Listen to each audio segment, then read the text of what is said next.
백두산 전설.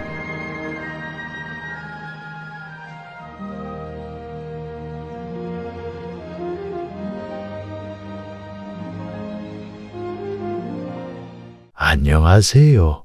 오늘은 미인송과 가난한 처녀의 얽힌 이야기를 해드리겠습니다. 백두산 북쪽 기슭에 자리 잡고 있는 이도백화 마을 밖에는 유랑객들의 찬탄을 자아내는 미인송 숲인 송풍나월이 있습니다. 먼 옛날 이곳에서는 송풍이라고 부르는 의젓하고도 일 잘하는 총각과 나월이라고 부르는 어여쁘고 마음씨 고운 처녀가 이웃으로 살고 있었습니다. 어려서부터 가까이 보내던 그들은 춘삼월 대보름날 백화강 기슭에서 서로 만나서 백년가약을 맺었습니다. 그들은 돌 위에 물을 떠놓고 달님께 절을 올리며 백발이 되어도 먹은 마음 변하지 않고 원앙새처럼 살겠노라고 굳게 맹세하였습니다. 그런데 마을 복판에 자리 잡고 있는 불악장이 나다니다가 나월이라는 처녀에게 눈독을 들였습니다. 그는 집으로 돌아오자마자 중매꾼을 띄웠습니다. 이 몸은 이미 격에 맞는 사람으로 맺어두었으니 아예 이런 말씀을 꺼내지 마세요. 중매꾼한테서 나월의 이런 대답을 받아들은 불악장은 앙앙거렸습니다. 어느 놈이 내 먼저 챘더냐? 그와 이웃으로 사는 송풍이옵니다. 송풍? 하하하! 불악장은 어처구니 없다는 듯이 너털 웃음을 웃었습니다. 여색의 눈이 어두운 불악장은 한번 먹은 마음을 굽히는 때가 없었습니다. 그는 송풍과 나월이 사이를 벌려놓고 나월이를 첩으로 만들리라 마음먹었습니다. 이튿날 불악장은 한 무리 졸개들을 거느리고 송풍이네 집으로 갔습니다. 송풍이 있느냐? 예이. 송풍이는 맨발 바람으로 밖으로 나왔습니다. 민부를 뽑는데 내가 가야겠다. 아니, 무슨 잔소리냐? 소인이 가면 늙은 어머니는 누가? 내일 당장 떠나거라. 1년이야, 딱 1년. 불악장은 발을 탕탕 구르고 떠나갔습니다. 불악장님, 사정을 좀 봐주사이다. 제길, 시끄럽게 굴지 마라. 비켜. 앞길을 막으며 애원하는 송풍이를 보는 채도 하지 않고 불악장은 사라졌습니다. 어두운 밤에 홍두깨에 얻어맞은 듯이 송풍은 멍해서 서 있었습니다. 그날 저녁 소쩍새가 소쩍 하고 핏하게 울어댔습니다. 송풍과 나월이는 언약을 맺던 강가에서 만났습니다. 언제나 말쑥한 꿈과 행복만을 안겨주던 강가였건만 오늘은 그렇지 못하였습니다. 이따금 썰렁한 바람이 을씨년스럽게 불어왔습니다. 송풍이는 나월에게 부역에 나가게 된다는 것을 이야기했습니다. 나월이는 지피는 바가 있는지라 입술을 깨물었습니다. 내 가난하다 보니 라월이가 속 태우게 되었소.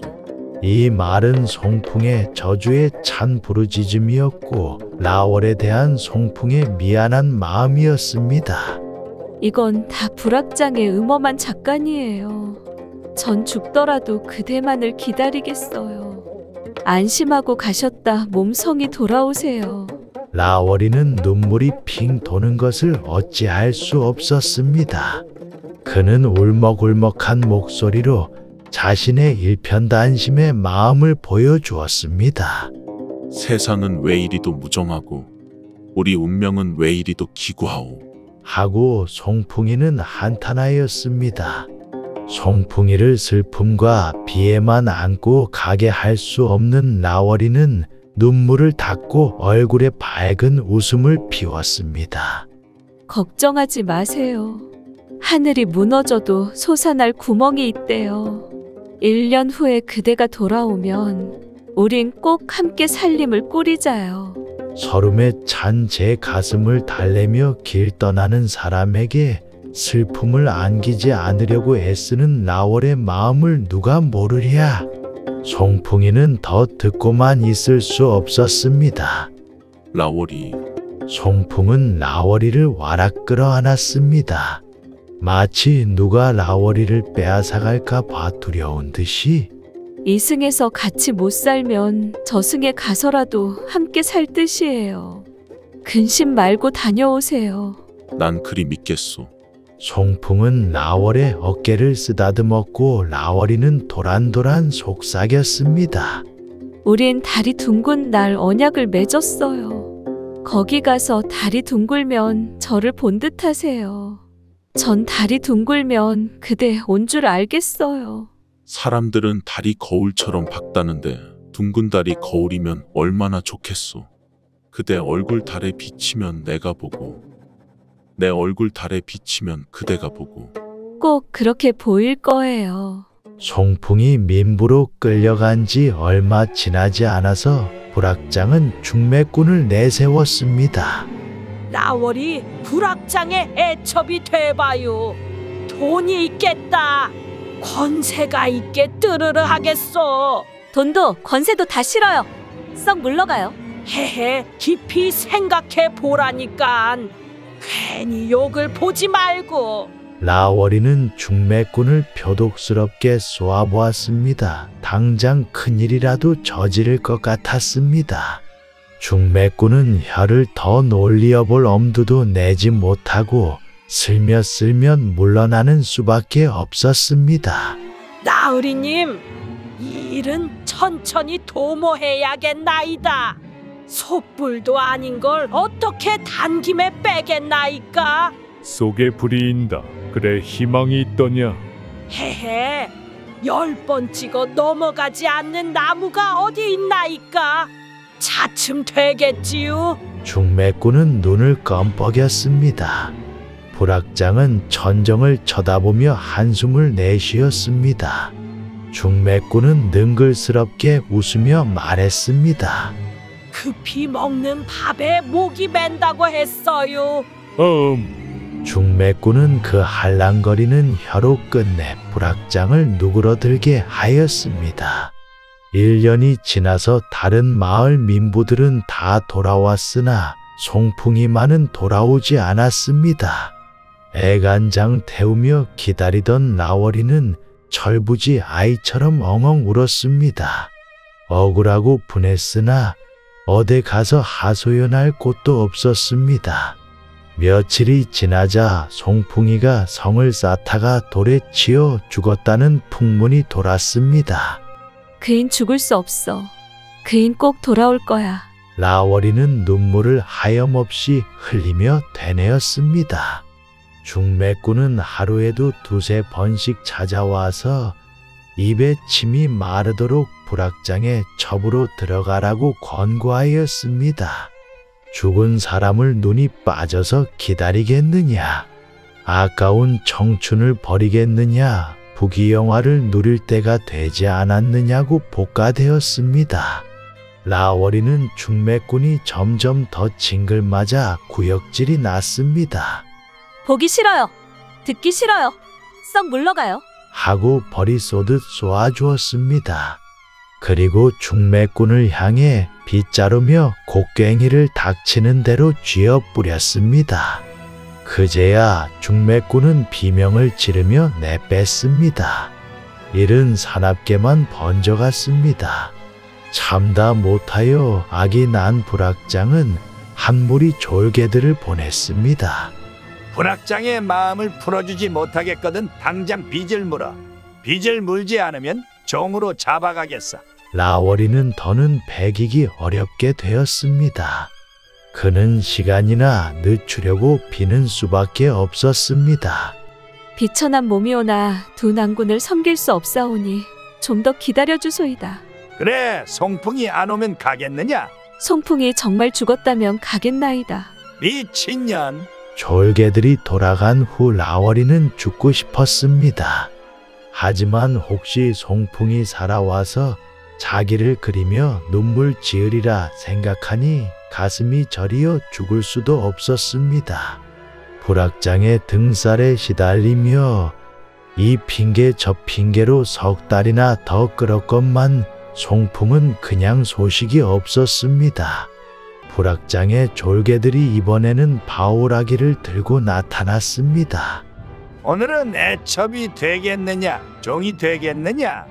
애첩이겠다면 가마에 실어 가고 종이 되겠다면 묶어 가겠다. 라월이는 무릎을 꿇고 애원하였습니다.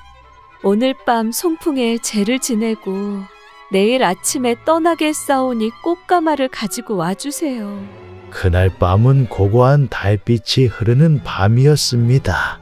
라월이는 새 옷으로 갈아입고 송풍이와 언약을 맺던 강변으로 나갔습니다. 그는 송풍이와 이별하던 곳에 가서 바윗돌 위에 물 한 사발을 떠놓고 절을 하였습니다. 비나이다, 비나이다, 달님께 비나이다. 우리네 연분을 저승에 가서라도 소원대로 되게 하여 주시옵소서. 라월이는 머리를 들고 달을 바라보다가 백하수의 몸을 던졌습니다. 백하수도 구슬프게 울며 보드라운 모래와 흙을 실어다가 라월의 시체를 봉긋하게 묻어주고는 물길을 돌렸습니다. 3년 후에 민부의 고역에서 해방된 송풍이는 고향으로 돌아왔습니다. 고향은 그에게 기쁨 대신 고통만 안겨주었습니다. 어머니도 돌아가셨고 라월이도 영원히 갔습니다. 내가 무슨 죄를 지었기에 내 운명은 이리도 기구하냐? 하늘아, 땅아, 말해보아라. 그가 이렇게 한탄해도 하늘도 땅도 대답이 없었습니다. 라월의 비극이 그에게 준 타격은 사뭇 컸습니다. 그는 휘청휘청 백하수 강변으로 갔습니다. 라월이와 함께 거닐던 아름다운 강변이었습니다. 그러나 오늘은 그에게 뼈저린 슬픔만 안겨주었습니다. 무덤 위에는 미인송 한 개가 자라고 있었습니다. 연두색 잎들이 다보록이 피어난 미인송은 추억과 고통을 함께 주었습니다. 송풍은 그 미인송을 안고 쓰다듬으며 통곡하였습니다. 라월이 어디 있어? 왜 나를 두고 혼자 갔어? 한바탕 울고 난 송풍이는 이를 악물었습니다. 나의 행복을 짓밟은 자들을 행복하게 살게 할 수 없다. 그는 이렇게 중얼거리며 마을로 들어왔습니다. 그는 말 한마디 없이 불악장내 집에 고추 들어가서 불을 질렀습니다. 화광이 충천하자 송풍이는 앙천대소하면서 라월의 묘지로 돌아왔습니다. 라월이, 나의 라월이. 하고 부르며 미인송을 끌어안던 송풍이는 붉은 피를 왈칵 토하고 그 자리에 쓰러졌습니다. 그의 시체로부터 뽀얀 안개가 일었습니다. 안개는 미인송을 감싸고 빙빙 돌다가 구중천으로 서서히 피어 올라갔습니다. 그것은 송풍의 넋과 라월의 넋이 함께 천당으로 올라간 것이었습니다. 그 후부터 미인송은 우석우석 자라났습니다. 몇 해 지나지 않아서 가지마다 주렁주렁 열매를 맺었습니다. 열매가 익자 씨앗들은 바람을 타고 사면팔방으로 날아갔습니다. 그리하여 미인송들은 수려한 수림을 형성하였습니다. 후에 이 고장 사람들은 송풍과 라월의 미덕을 찬미하면서 이 미인송숲을 송풍나월이라고 불렀습니다. 바로 지금의 이도백가에 있는 미인송숲이 송풍나월입니다.